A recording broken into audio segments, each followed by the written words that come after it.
Continuamos con Saber y Sabor. La pregunta es, ¿ustedes tienen alguna esperanza o avisoran alguna posibilidad? Más que una esperanza, porque no tienen por qué tenerla después de todo. ¿Avisoran alguna posibilidad de que el presidente de la Nación tenga algún cambio en su manejo político, toda vez que ahora está sumamente complicado, está en una encerrona tremenda y la comunicación de él es una comunicación de choque permanente? El choque permanente lo dejó hoy muy abollado. Lo que pasa es que desde hace algunas semanas ya no hay ni de choque siquiera. A ver. Primero, bueno, esperanza, uno siempre tiene esperanza, ¿no? Por eso va por un carril. La realidad después va por otro lado. Y la realidad es que hasta el momento no hay ninguna evidencia de una corrección del rumbo, de una autocrítica sincera, honesta, porque vos podés decir un montón de cosas, pero después los hechos van marcando otra. ¿Ustedes creen que los gobernadores tienen razón? Si hablamos de lo que pasó en la semana, el jueves, mientras se volteaba el veto de justamente los aportes a las provincias, Milei estaba en Olivos arreglando la campaña electoral de La Libertad Avanza. Habría que agregar otro dato importante del jueves último en relación a tu pregunta, porque ese día se levantó el secreto de sumario de la causa Andis e inmediatamente el gobierno desplazó del armado electoral a Lule Menem, sí, quien será reemplazado por Pilar Ramírez, presidenta de La Libertad Avanza de la Ciudad Autónoma de Buenos Aires. Que tuvo un buen éxito, digamos, en su elección. Sí, pero también genera rispideces dentro de la propia fuerza y sobre todo a nivel de la tropa tuitera. Ahí hay que tener cuidado cuando uno dice éxito. ¿Qué porcentaje sacó Adorni en Ciudad de Buenos Aires? 36%. 30. ¿Y cuánto sacaron en Provincia de Buenos Aires? 34. Lo de Provincia de Buenos Aires una gran derrota y lo otro un triunfo. No nos olvidemos que en la primera vuelta nacional estábamos más o menos en esos niveles, ¿sí? Cuando fue electo presidente Milei. Sí, bien. Ese 50 y pico es mentiroso, porque esos son votos prestados. Y eso es un voto volátil que hoy está en duda. O sea, la base es 30, 31, 32. La base desde el año 19, más o menos, del kirchnerismo en Buenos Aires, votos más o menos de 3,5 millones, que es más o menos lo que pasó en el 7 de septiembre. Sí. O sea, el núcleo duro sigue siendo igual. Los núcleos duros. En los dos lugares. El problema es que yo creo que todo esto que está pasando, y entra el tema de la corrupción, porque así como lo desplazan a Lule Menem, ratifican a la cabeza de la campaña a Karina Milei.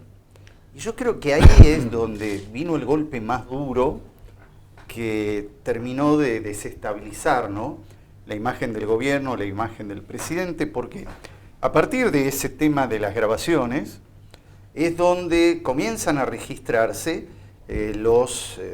las menores adhesiones, va cayendo un poco. Sí, el infortunio viene a partir de ahí. Sí, incluso en lo que uno consideraba núcleo duro. Yo creo que el núcleo duro estuvo en caída, no sé si seguirá estando, y cómo seguirá hasta las elecciones de octubre. Yo ya lo coloco en un 28-30. Pero ahí hay un tema. ¿Saben por qué ocurrió eso? Perdona, Ernesto.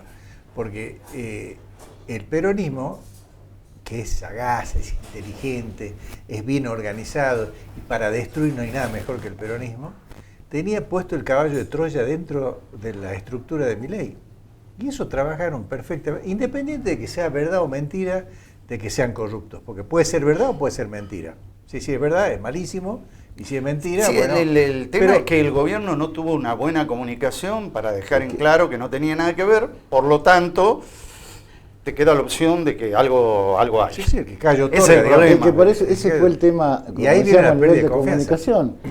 Al no haber comunicación, la única comunicación cuando estalle el escándalo es el silencio. Y ese silencio, Ese silencio dice mucho. Pero es que ese silencio se proyectó y, por ejemplo, en Salta, lo alcanza también, porque desde ese momento los referentes más importantes de la Libertad Avanza en Salta no han vuelto a aparecer más. Y esto no juega en contra de un electorado que está hipersensible, que no entiende cómo viene la mano. Y hay un tema más. En octubre, por ejemplo, en Salta, en Buenos Aires ya lo hemos visto, subió un poquito, pero tenemos en Buenos Aires un 63% de votos. Hay un 40% que no está. Nosotros en mayo tuvimos acá 57, creo que fue la última. 56 me parece. 50, por ahí, 56, 57.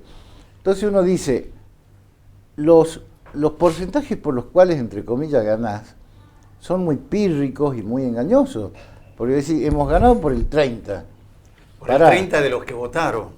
Quiere decir que hay un 70% que no te quiere o que no le interesa votar. Y esto es lo más grave. No, sí, esa es la parte más preocupante. Sí, o que le interesa, pero está desencantado con las ofertas. Es la alta abstinencia electoral, que está expresando en cierto modo una alienación del electorado que se siente ajeno, ¿sí? Digamos, lo que la política plantea. Perfecto. Es el hartazgo. No está comprendido. Y además, esta causa, por ejemplo, y otras denuncias, la causa Libra, el caso del PAMI, que también trascendió últimamente, están golpeando en la línea de sustentación de la Libertad Avanza, que se presentó como una fuerza que venía contra la casta y la corrupción fundamentalmente. Pero, y está visto, y está quedando visto, obviamente, que la justicia ahora deberá probar, como se han probado tantas causas como Cuadernos, como el caso Escanca, como Otesur, la ruta Vialidad, la ruta del dinero acá, bueno, deberá probar. Ahora, ¿cuánto tiempo va a llevar eso? Porque la sociedad ya no admite más corrupción. Y la corrupción atraviesa, perfora a todas las instituciones y a todas las fuerzas políticas. Es evidente. Este es el gran problema que tenemos. Me parece a mí que es uno de los grandes y los graves problemas que tenemos. Y es un tema que está visorado por el mundo, ¿no? Sí, Argentina está bajo la lupa del mundo por corrupta. Es una vergüenza para todos nosotros. Esa es una realidad, ¿no? A mí lo que me preocupa más... Hay otro, te digo, no, tampoco nos rasguemos tanto la vestidura, hay otros países que andan mucho. Sí, pero nosotros tenemos... No, pero lo que pasa es que nosotros... Tienen otra justicia. Bueno, sí, tienen otra justicia, puede ser en algunos casos. Y aparte tienen otro estado de desarrollo en su economía. Pero es un problema que ¿no? Está presente en todo el mundo, porque también el fenómeno del desinterés no es propio y único de nosotros. No, para nada. Ni tampoco la polarización. El tema es que nosotros hemos vivido un proceso de alternancia que para una democracia es muy saludable. Pero hasta lo que es saludable nosotros lo hacemos insalubre. ¿Y qué es? Que ese traspaso de poder de una fuerza política a otra se hace en base al desencantamiento del electorado sobre el gobierno anterior. Y acá estamos ya incubando un tercer desencantamiento seguido. Está buenísimo lo que decís. No se vota en función a buenas propuestas, sino a desencantos. No, pero además hay un elemento que en lo personal me preocupa, porque uno lo observa. Ponemos el caso que vos decías de otros países y demás. Acá a todo esto le sumamos una tremenda y terrible ignorancia del electorado en materia política. Hay un concepto elemental de que esto es peronismo o no peronismo. Incluso es absurdo, estamos aplicando sin quererlo la herramienta de la lucha electoral del radicalismo, que es la abstención. O sea, la gente no va a votar porque no quiere. Esa fue la herramienta que utilizó el radicalismo en el siglo pasado. Sí, ya no. Ya no, porque es otro. No sé si hay radicalismo ahora. Este es el problema. Estamos aplicando la misma herramienta sin saberlo. Y además, ¿cuál es el otro problema? Nadie conoce qué está pasando, cómo es. La prueba está cuando se hizo la encuesta posterior de la elección acá en mayo, y los periodistas preguntaron en la calle: ¿usted lo conoce a Roque Cornejo, el senador electo? No. ¿Por quién votó? Por la Libertad Avanza. O sea, la masa se mueve emocionalmente hacia un color. Sí. esto te dice a vos que podemos entrar a cualquiera, yo mañana puedo ser gobernador, no sé. Bueno, pero si a le ver, pegamos a la... Acá también hay un problema porque pero han históricamente- atomizado y han destruido A los partidos. a los partidos políticos tradicionales. Sí, Los han eso es. destruido.